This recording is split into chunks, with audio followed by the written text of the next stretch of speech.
What the thinker thinks, the prover proves. This is the most basic idea in Robert Anton Wilson's Prometheus Rising. Starting as a Ph.D. dissertation, the book is regarded as the most prominent work on Timothy Leary's 8th circuit model. Bridging the wisdom of geniuses like Crowley and Gurdjieff with yoga, Christian Science, New Thought and quantum theory, Prometheus Rising provides an encyclopedic explication of the world and the human species.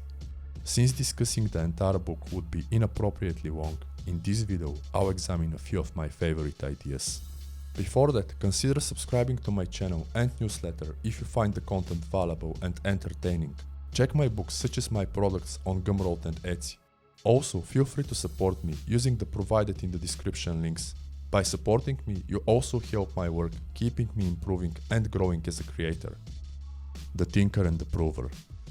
Alluding to Napoleon Hill's gem, What the Mind Can Conceive, the Mind Can Achieve, Chapter 1 elaborates on the notion that the mind is divided into two. A concept invented by Leonard Orr that views one as the thinker, whereas the other as the prover. Using brain and mind somewhat interchangeably, Wilson regards the first as the leader who thinks and believes, and the second, he adds, is the follower doing everything possible to prove the thinker is correct. Page 5. Quote, "If the thinker thinks passionately enough, the prover will prove the thought so conclusively that you will never talk a person out of such a belief, even if it's something as remarkable as the notion that there's a gaseous vertebrate of astronomical half-god who will spend all eternity torturing people who do not believe his religion." Unquote. Comment. While different, this concept reminds me of the one of the emotional and rational brains, specifically how the first makes the decisions and the second rationalizes and justifies them. And to learn more about that, check the works of Babashev and Judson Brewer, such as my video on how to collaborate with your nefesh. The Law of Attraction. After introducing the thinker and the prover, Wilson gives the most notorious exercise in the whole book. Quote, "Visualize a quarter vividly and imagine vividly that you are going to find the quarter on the street. Then look for the quarter every time you take a walk, meanwhile continuing to visualize it. See how long it takes to find the quarter." Unquote. In my humble opinion, and based on modern research, this explains the law of attraction. Utilizing it doesn't necessarily mean you become a magnet for specific things and people. It rather implies you increase awareness of what is already there, attuning your mind to the right stuff. To a vast extent, that is also how magic works, although its effects could be much more drastic and in the face. Let me know if you agree. Science and objectivity. Prometheus Rising challenges the belief that science is always subjective. Exemplifying episodes from the lives of Tesla, Einstein and Edison, the book shows how scientists are often as passionate and prejudiced as painters and other people of art. Quote, "Science achieves or approximates objectively not because the individual scientist is immune from the psychological laws that govern the rest of us, but because scientific method, a group creation, eventually overrides individual prejudices in the long run." Unquote. In my humble opinion, this goes hand in hand with the more popular Thomas Huxley nugget. Quote, "Science is nothing but trained and organized common sense." Unquote. It also alludes to some of what I covered in my review of Mark Stavish's egregores. True religion. When explaining how to brainwash friends and robotize people, Wilson adds that based on how they're conditioned/imprinted, humans have vastly different beliefs and perceptions of reality. The universe is complex and large enough, and the ego is sufficiently self-centered, so no matter how absurd they may seem, those beliefs make a solid sense to those living in their reality tunnels. Page 154, quote, "What the thinker thinks, the prover proves. Whether you are living in a Christian reality tunnel, a Mansoid reality tunnel, an immortalist reality tunnel, a vegetarian reality tunnel, a rationalist reality tunnel, everybody has the only true religion." Unquote. Prometheus Rising introduces the concept of reality tunnels, which later becomes pretty much the main discussion of quantum psychology. And for those not knowing, reality tunnels are made of the subjective filters through which you perceive and interpret reality. Wilson offers that recognizing and challenging your reality tunnels helps you expand your horizons and open to new possibilities. And as bolted on page 218, reality is the temporary resultant of continuous struggles between rival gangs of programmers. Reality modeling. Robert Anton Wilson emphasizes that our perception of reality is a subjective model rather than objective truth, and elsewhere he also notes it takes several generations to prove the validity of any scientific discovery. To help gain a broader understanding of reality, the author encourages us to explore different models and perspectives, adopt a more flexible mindset, and cultivate multiple viewpoints. Also utilized by LHP classics like the Essential Guide and the Psychopath's Bible, one example is for magical people and paranormal enthusiasts to dedicate a period of reading the Skeptical Inquirer. Another is to enter and stay in a reality tunnel, utterly different from your default one. Using such an approach, in my humble opinion, you can actually adopt a greatly beneficial and more Setian perspective and view aeons as reality tunnels to temporarily avail of. Let me know if you agree. Scientific skepticism.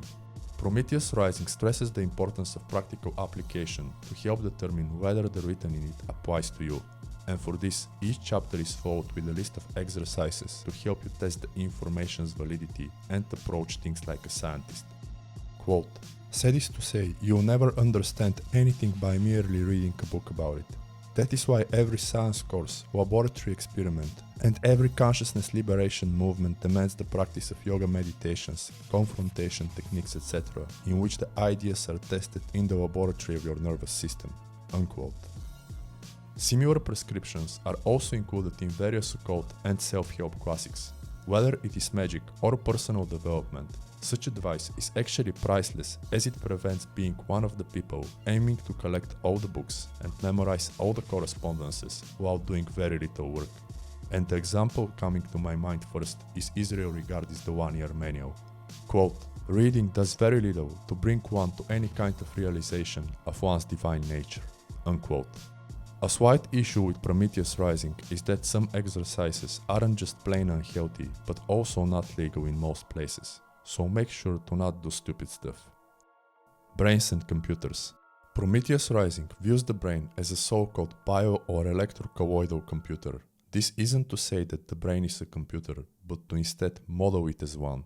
Like actual computers including hardware components and software programs, brains have their hardware and software counterparts.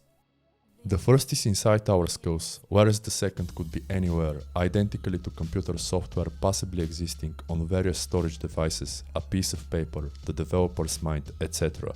On page 259, Wilson adds that the programmer is bigger than the program, and this reminds me of books on Magick reiterating that the map is not the territory.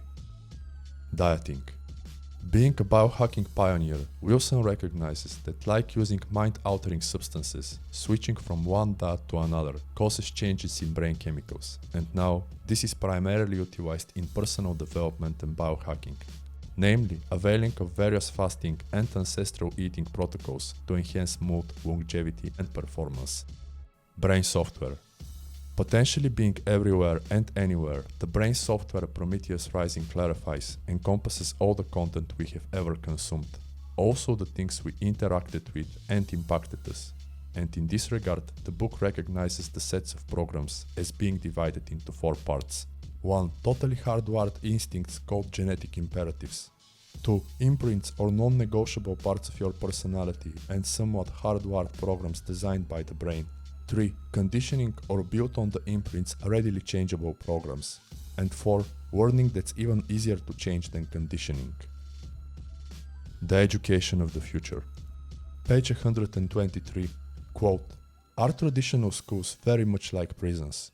Do they stifle imagination, cramp the child physically and mentally, and run on various forms of overt and covert terrorism? Of course, the answer is an ambiguous yes. But such schools are necessary to train people for roles in the ordinary office or factory or profession, which are also very much like mini prisons, stifle imagination, cramp the person physically and mentally, and run on terror, treat the loss of biosurvival tickets in the form of paychecks or tenure. Traditional child rearing began to falter only when society began to enter the present period of accelerated change and technological omni-transformation of all traditional values." Unquote. Comment. Wilson notes the permissive child rearing movement succeeded only partially as society proceeded to think it needed human robots. Confronting that, the author promises that utopian child rearing will advance as society evolves out of authoritarianism.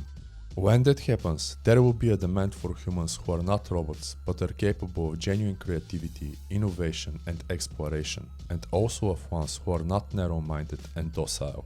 I think this time has already come, considering the rise of the creative solopreneur and the content creator. According to experts in the creator economy, these are the people AI won't be able to replace, and that's evident by the numerous creators providing value, such as the various online platforms for education not found in typical schools. The same applies to the recent wave of creators defying the niche dogma in favor of permanent reinvention and providing value based on all their interests and proficiency. Let me know if you agree, such as if you'd appreciate it if this channel evolves in such a direction. Imagination. Prometheus Rising emphasizes imagination's role in human perception and self-transformation. It views it as a primary tool for shaping your whole life experience, and this includes beliefs, desires, and expectations.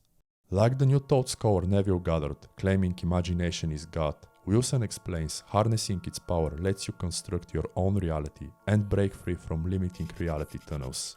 One method is creative visualization. Said differently, that is imagining desired outcomes and goals being already achieved. Another is by taking advantage of imagination's playful nature and adopting a childlike curiosity, which is the driving force of the modern creator. Creative visualization, the author explains, connects you with your inner being while breaking the programming of the earlier mentioned prison-like schools. Also to improve your relationship with your nefesh, as the curiosity gets your child self on board by putting it to action. And the best way to do it is by combining it with pranayama.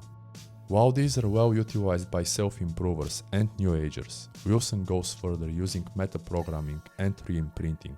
He advises incorporating sensory deprivation, affirmations, meditations, and ritual magic. By taking advantage of these, you can actually reprogram your imagination. The future. Elsewhere, the author notes that in the truest meaning of the word, Masons are the actual builders of the future. And besides making me think of leading researchers in longevity, biohackers, value creators, and tech engineers, that also reminds me of how Dion Fortune uses the word Illuminati. Let me know if you agree. Prometheus Rising ends with a quote from Barbara Marx Hubbard. Quote, "The future exists first in the imagination, then in will, then in reality." And I think this goes best with Wilson's reality is what you can get away with, but that's just my opinion. Feel free to let me know if you agree. Otherwise, like this video if you enjoyed it, subscribe to the channel and my newsletter for more content. Consider checking my digital products, music and books. Support me with either of the links in the description, and I'll see you in the next one. Thank you for your time.